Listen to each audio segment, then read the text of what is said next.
The 5th of April, 1982.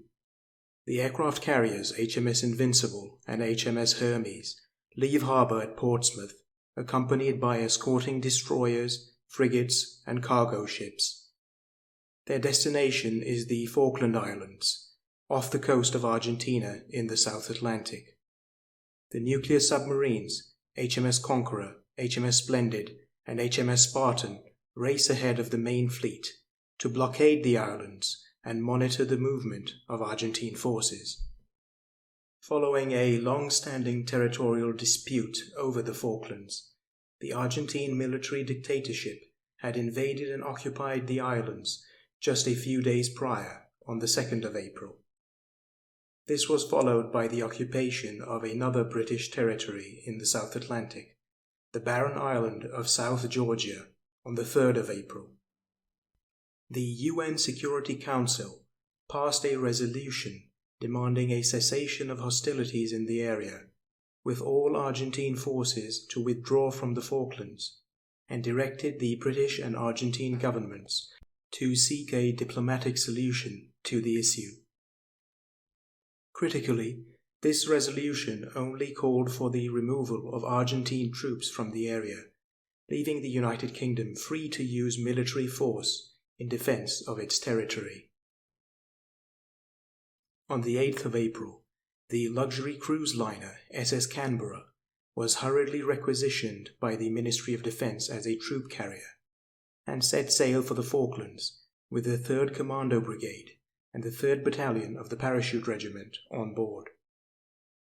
U.S. Secretary of State Alexander Haig arrived in London to try and broker a peace deal, but the United Kingdom refused to withdraw the Naval Task Force while the Falklands were still under occupation. Following this, Secretary Haig travelled to Buenos Aires. Negotiations took place on the 9th and the 10th of April, but Haig found the Argentine government unwilling to compromise either.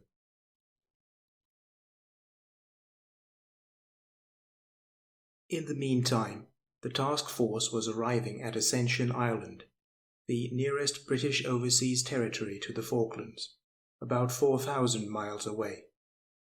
Here, preparations were made for the counter-invasion. Supplies and cargo planes were flown in, and long-range bombers were deployed to the RAF airfield on the island. Now that it was clear that a peaceful resolution was unlikely, and with the task force well on its way, the Argentines began a build-up of forces on the Falkland Islands and in the surrounding area. Some 80 fighter aircraft, including Douglas A-4 Skyhawks, Mirage 3Es, Super Étendards, and IAI Daggers, were deployed to air bases in the south of Argentina at Rio Grande, Rio Gallegos, and San Julian. Ground attack aircraft, light cargo planes, and helicopters were deployed at Port Stanley Airfield on the Falklands. The Argentine Navy was also made ready, with the aircraft carrier 25 de Mayo, the cruiser General Belgrano, 3 frigates, and 4 destroyers being deployed to the theatre of operations. By the 18th of April, substantial elements of the task force had departed from Ascension Island and were making their way south towards the Falklands.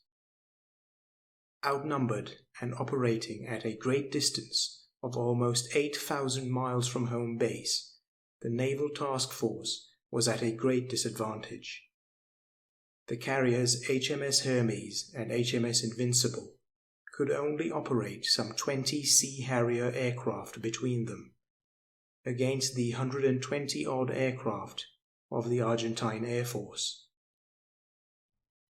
Greatly outmatched in the air, the task force would have to rely on ship-based anti-air missiles to protect itself from aerial attack.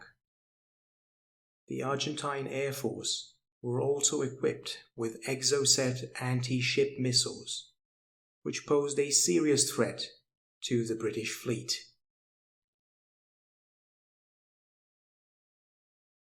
While the task force was moving into position and preparing for the offensive operations ahead, the Argentine army was also reinforcing ground troops on the islands. By late April, Argentina had deployed 8 infantry regiments and 2 marine regiments to the Falkland Islands, numbering some 13,000 men in total. Considering these logistical and operational difficulties, American naval intelligence judged success by the Naval Task Force to be a military impossibility. On the 21st of April, a small detachment split off from the task force and made its way to South Georgia.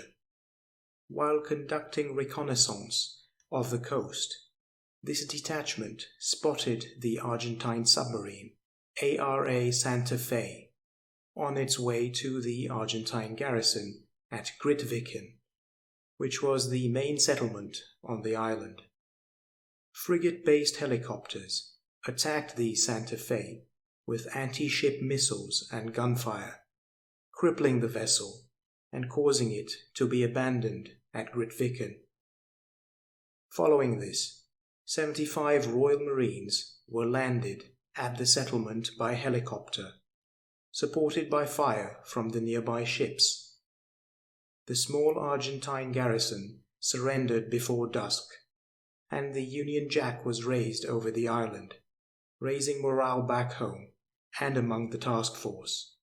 The bulk of the Naval Task Force had now closed in on the Falklands, and the British government declared a blockade of the islands to come into effect at 11 a.m.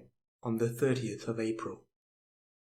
Any sea vessel or aircraft from any country entering this 200-mile radius would be fired upon without warning. The Argentine Navy now moved to counter the British fleet. Argentine ships split into 3 groups. The first consisting of the aircraft carrier 25 de Mayo and 2 escort destroyers, the second with 3 frigates, and the third with the cruiser General Belgrano and its destroyer escorts.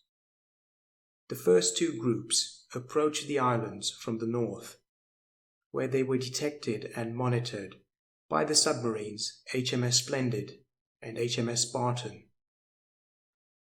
The General Belgrano Fleet Group approached the exclusion zone from the south, where it was discovered and subsequently tailed by the submarine HMS Conqueror.